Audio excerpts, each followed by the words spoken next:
Hey YouTube, welcome back to WJ's World. In today's video, I want to talk about thoughts of failure and how these thoughts can affect us from trying new things. But before we get started, please hit the like button. And if you enjoy these talks, please subscribe for more discussions like this. So this is something I go through a lot in my own experience when it comes to doing things in my life or stepping out and trying new things. The thought of failure always creeps in. No matter how confident you can be when you do certain things, the thought of failure comes in as an automatic. When it comes to thinking of failure and all the things I've done over the years that could have failed for me, there's some tips and tricks that I want to give people to overcome the thought process of failure. Let's say it's a business. Look at the worst case scenario of, let's say, opening a business. You got the hard work, maybe you're not making enough money, you're not getting enough customers in, maybe your product is not being made to the specifications that you want. When you look at the worst case scenario, picture, can you handle that? And if all things were to go wrong, would you still be able to move forward in the business that you're looking at doing? It's September now, so in 2 weeks, I go for my learner's test. What's the worst case scenario of that? I could fail. That's it. If I fail, what are my options? Schedule another test, study more, and go take it again. Really, the only failure in most scenarios is if you quit and don't start again. That's really the only failure. The second thing I want to put out is redefine failure. In whatever you're trying to do, there's always parameters.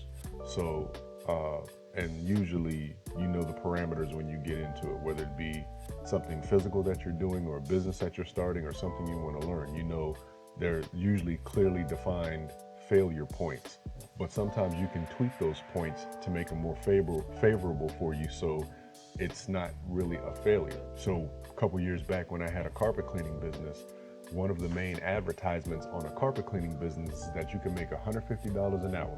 So anybody coming into the carpet cleaning industry, they see that $150 an hour, and then if they don't hit that mark, they consider it a failure. That's why when you look online, there's hundreds of carpet cleaning equipment pieces that are online pretty cheap because people weren't hitting those marks that the industry said you should hit, and therefore they got out of it because they considered it a failure. So at that time, what I did is I redefined what a failure or what my success point is. I said, if I can make $50 an hour, I'm a success. What that allowed me to do is take the burden down a little bit, still make decent money. And at times I did hit $150. Actually, I hit it a lot of times, but that wasn't my mark. I looked at my operating cost. I looked at how long it took me to do a job to see exactly how much money I needed to keep going the next day and the next week. And what I found was $50 was more than enough for me to buy all my equipment, for me to run that truck, and to make money to pay bills and things like that. So I redefined the failure point, and it allowed me to stay in business for a number of years. In fact, the only reason why I got out that business is because I lost a really large contract, and I wanted to learn a different trade. So that's a good trick when it comes to reevaluating what failure is. The third thing I want to put out is, if you learned in the process, is it really a failure? Let's say you go to truck driving school and you learned, but you failed at the end. Now you got the opportunity to take it again. But if you learned in the process and you took it serious, and then let's say next time you pass the test, was that first one really a failure? I don't really consider that a failure. Some people do though. Sometimes we put so much strain on ourselves to be successful in whatever we try to do that we end up sabotaging the whole situation. Like for instance, I'm going for my learners. I know people that have went down this path and they were so anxious or so strained when it comes to thinking about the process that they sabotaged themselves and ended up not getting the learner. Then they'll say, well, it was too hard, or make some excuses on why they couldn't pass the test or get all the information they needed to pass the test. When I think about these scenarios, I think about some of these younger kids, including my own, that they didn't grow up like my generation of people to where we really had a lot of grit and determination. A lot of these kids nowadays, they try one time and that's it. They consider it a complete disaster, a complete failure. That's another section where mentors come in and can give our younger people the knowledge that they need to know that failing is not the end of the road. That's a part of the journey.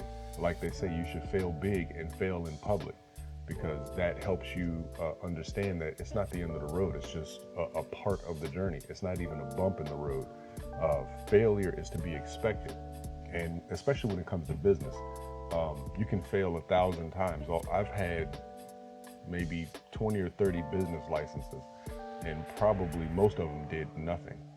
Very few of them did fantastic, but that doesn't, all I need is one to take off.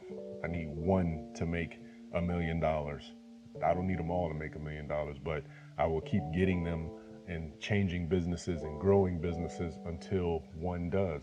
But that doesn't define any particular part of what I'm doing as a failure. I've learned a lot of trades, I've learned a lot of businesses, so that just adds to the general knowledge that I have and that I can pass on to the next person, even if I don't plan to be in carpet cleaning. Let's say I'm not in carpet cleaning anymore, but I ran my own business. I have a lot of knowledge in that field, so if I know somebody or see somebody that's going in that direction, I can give them knowledge on particular aspects of that business. That's really what the networking process is about, and why people who tend to be gatekeepers need to give out that information and not even put it behind a paywall. Not that I'm telling you not to get your money, but sometimes when it comes to certain information, especially for the younger folks, it's a different time. They have a smartphone in their hand and don't look up anything. You know, back when you had to go to the library and go through the Dewey Decimal System, you know, you really had to know what you were looking for and really have a brain of determination to go on a path and try and find what you're looking for. Because of that type of determination, when I look up things now, or when I'm going down a path now, from having to go to a library and actually dig through useless information to find what you're looking for. Now, when I go online and I'm looking for something, or I'm looking to educate myself or get into something, fear is not as big a factor as it used to be, but at the same time, it's there. Just like with this YouTube channel. I started in 2017 and I did a couple videos and I stopped because I was fearful of what people would say, do, subscribe, unsubscribe, all of that stuff. Now when I put out a video, I literally don't care, only because I have a purpose, and in following that purpose, I can't care about what people say, do, or think, even though a lot of it's positive. But you know, the negativity will always come, because that's just the way the world is. Somebody's not going to like what you're doing or saying.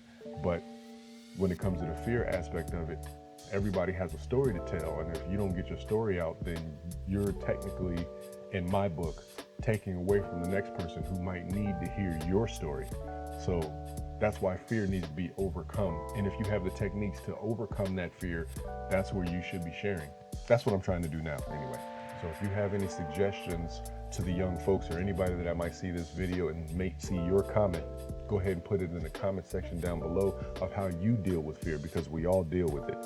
So it's not something that's unique to me or you or, you know, a couple individuals. We all have aspects of our life that we have to deal with fear. And what you say, it might not actually come from me. It might actually come for you. That's why the comment section is such a golden area, because you can tell how you deal with these topics. So don't be afraid. Go ahead and get in the comment section. Let me know how you deal with fear. And don't forget to like and subscribe. And I'll see you guys in the next video.